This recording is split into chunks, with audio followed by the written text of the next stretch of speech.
स्वागत है आपका मेरे चैनल में। मेरा नाम है अमित। दोस्तों, आज मैं आपको बताऊंगा उन कॉमन मिस्टेक्स के बारे में जो इन्वेस्टर्स को अवॉइड करनी चाहिए एक अच्छे मार्केट रिटर्न के लिए। तो चलिए डिस्कस करते हैं उन मिस्टेक्स के बारे में। पहली मिस्टेक जो एक इन्वेस्टर करता है वो टिप्स के आधार पर है इन्वेस्टमेंट करना। कभी भी ये स्ट्रांगली रिकमेंड किया जाता है कि किसी टिप्स के आधार पर या किसी न्यूज़ के बेसिस पे या किसी न्यूज़ चैनल के सिर्फ रिकमेंडेशन पर इन्वेस्ट नहीं करना चाहिए। दोस्तों, दूसरी एडवाइस या सलाह ये रहेगी कि किसी ऐसे बिजनेस में इन्वेस्ट नहीं करना चाहिए जिसके बारे में हमको पूरी तरह से समझ ना हो। एक जनरल ये कहा जाता है कि अगर आप एक बिजनेस मॉडल को एक पेन और पेपर पे किसी थर्ड पर्सन को अगर एक्सप्लेन नहीं कर पाए तो वो बिजनेस में इन्वेस्ट करना एकदम एडवाइजेबल नहीं है। तीसरी जो मिस्टेक है या गलती है जिसको अवॉइड करना चाहिए वो है understanding of basics of financial statement. कभी भी डायरेक्टली स्टॉक मार्केट में इन्वेस्ट नहीं करना चाहिए अगर हमको फाइनेंशियल स्टेटमेंट की एनालिसिस करने में तकलीफ होती है या उसका आइडिया नहीं है, जैसे कि कंपनी की balance sheet, profit and loss account और कैश फ्लो स्टेटमेंट और भी काफ़ी चीज़ें। अगर अगर हमको उसका आइडिया नहीं है एनालाइज करने का, तो ये सलाह रहती है कि या तो एक्सपर्ट की मदद लें या आप म्यूचुअल फंड के थ्रू मार्केट में इन्वेस्ट करें। चौथी है, do not invest in short term in equity. अगर आप छोटी अवधि के लिए इन्वेस्ट कर रहे हैं तो इक्विटी में इन्वेस्ट करना एकदम भी हानिकारक हो सकता है, क्योंकि ये मार्केट जो क्या होता है, सिक्लिकल नेचर होता है। सिक्लिकल मीन्स वो कभी भी ऊपर या नीचे जा सकता है, जिसमें आपका इन्वेस्टमेंट का लॉस होने का पूरी संभावना रहती है। पांचवी है जो मिस्टेक अवॉइड करने के लिए, वो है do not ever try to leverage. जब भी हम इक्विटी में इन्वेस्ट किए हुए रहते हैं तो हमको उस स्टॉक के या मार्केट के गुड या बैड टाइम दोनों में मार्केट में बने रहना है। अगर हमको अपने फंडामेंटल्स पे भरोसा है तो हमको मार्केट के बैड टाइम में या गुड टाइम में बाहर नहीं निकल आना है, अपने प्लान के हिसाब से चलना है। छठी जो मिस्टेक है, एक नए इन्वेस्टर को खास करके या जो ट्रेडर नहीं है उनको अवॉइड करना चाहिए कि फ्यूचर एंड ऑप्शन से दूर रहे।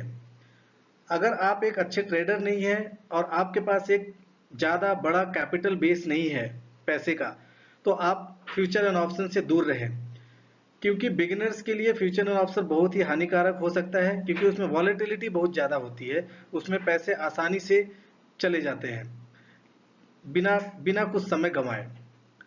सातवीं जो सलाह रहेगी किसी मिस्टेक को नहीं करने की, वो है कि एवरेज आउट ना करें।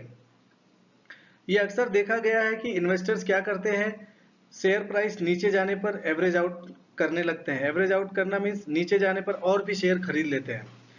लेकिन अगर स्टॉक अच्छे क्वालिटी का नहीं है तो आपका ये एवरेज आउट आपके लिए एक बड़ा मनी ट्रैप बन सकता है, जिसमें आपका पहले का पैसा और जो आप अभी लगा रहे हैं वो सारा पैसा डूब सकता है।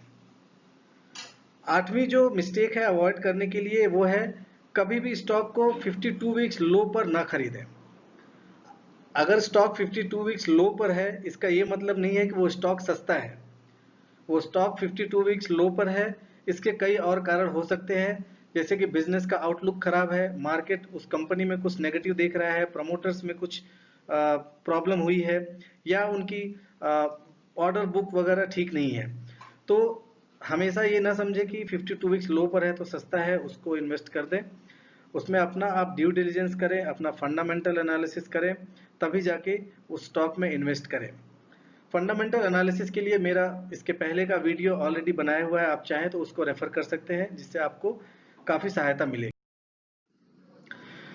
नौवीं जो मिस्टेक है या गलती है जिसको हमको अवॉइड करना चाहिए, वो है लेवरेज्ड बेट नहीं लेना चाहिए। लेवरेज्ड बेट मतलब या तो ज़्यादा ही कोई शेयर ऊपर जा रहा है या ज़्यादा ही कोई नीचे जा रहा है। इस ट्रेंड के हिसाब से आप इन्वेस्ट ना करें कि अगर ये स्टॉक ऊपर जा रहा है तो ऊपर ही जाएगा, इस हिसाब से उसमें इन्वेस्ट कभी भी नहीं करें। 10वीं सलाह ये रहेगी कि जल्दबाजी में सेल ना करें किसी भी स्टॉक को। अगर कोई स्टॉक नीचे चला गया है तो पैनिक में आकर सेल करना बिल्कुल भी एडवाइजेबल नहीं है और वो आपके अगेंस्ट जा सकता है।